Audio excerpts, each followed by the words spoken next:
And then I was asked for a truck bed tour, so we might as well do a trailer tour. And listen, y'all, this is some straight backwoods hillbilly ass shit, because I am not your typical guy that's out here with $400,000 worth of debt, that's, you know, got a bunch of family support and a bunch of friends and a bunch of business partners. That ain't, I'm the polar opposite of that.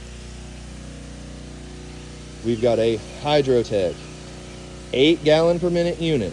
Now, this unit will run 8 gallons per minute if we had a 690. So we've got a 630.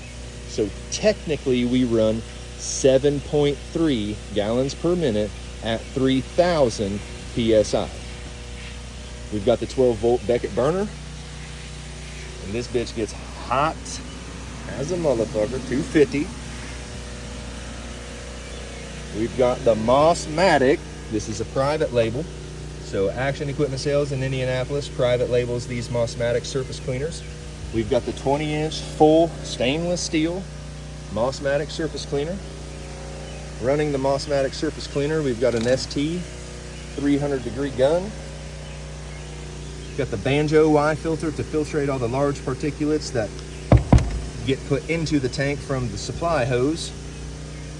We do need to change this hose up, but right now we're running 1-inch poly braid from the IBC tote to the pump inlet.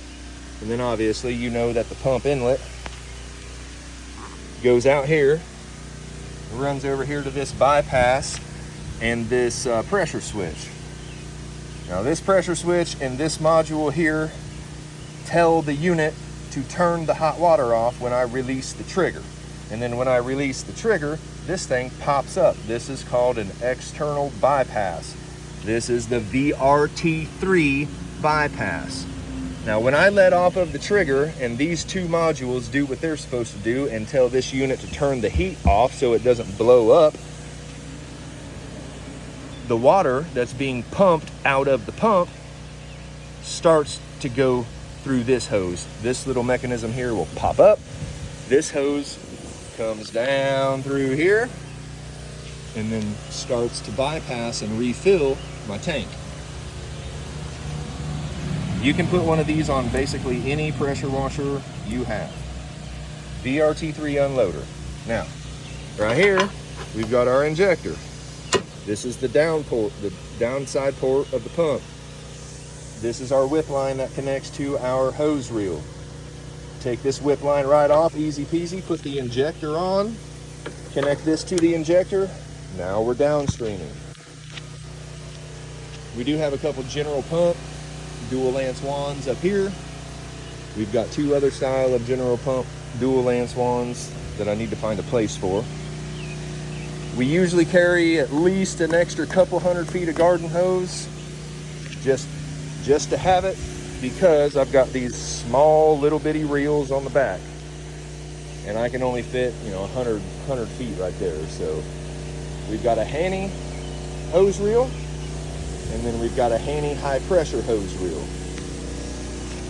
We've got the Hanny swivels, and we've got quadruple braid 500 degree 5000 PSI pressure rated hose.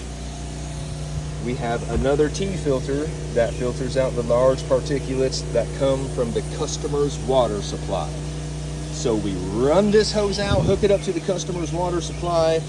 It filters a little bit there, goes into this tank, and then gets filtered again by the Banjo Y filter up there.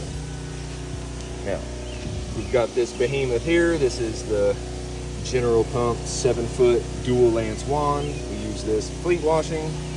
And then we just got a bunch of different buckets and such. You never know when you're gonna need buckets. You never know, you know, what you're gonna be cleaning. So we typically carry a little bit of bleach, usually not in this container, usually in a darker bucket. A little bit of bleach, a little bit of some of the best degreasers on the planet from the best suppliers in the state of Indiana. Check them out, Action Equipment Sales. Here's their locations: Indianapolis, Evansville, Louisville, and Fort Wayne. Rinse bucket. So we take this pump sprayer out, throw it, and curse at it. We always have this bucket filled up with water when we are downstreaming chemicals, so we can rinse our downstream real quick without ever having to move that bucket. And then we've got another bucket with a hole in case we have to, it used to have bleach in it, but it doesn't anymore, in case we have to throw some chemical in here and run whatever random chemical we need to run. So that bucket never has to move. The only bucket that has to move is the chemical we typically use the most, which is always right here. So we just unbungee, slide it over, boom. We've got 3 different types of shit that we can downstream and a rinse bucket. Now this is pretty cool because this is all quick connected, right? So boom, we've got quick connects there. And then if you see this little hose right here, we've got quick connects here. Now I had to move the section of hose, but I've got another section of this orange hose that goes right here, so that I can quickly disconnect the water supply from the spigot, hook these 2 cam locks up, and then the hose sits right here. So I can fill up any of these buckets, I can dilute water with any of these buckets, I can hook that up to the pure water to dilute my chemicals, I can do whatever I need to do right here without making 15 laps around the trailer. The last thing, this is an antifreeze bucket, so in the winter we keep antifreeze in this. We've got a bulkhead down here, we've got a cam lock right here, and a T-filter. Cam lock up to this to pull antifreeze into the pump and through the coil in the winter. The coil is under this shroud. This is what makes the water hot. This is the main differentiating factor between your professional, industrial, power washing, mobile exterior cleaning crew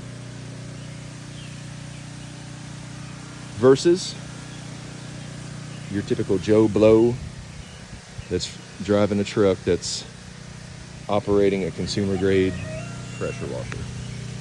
I'm pretty sure that's it. If you have any questions at all, feel free to give me a shout. And we still need to mount the big hose reel that we got. God damn it.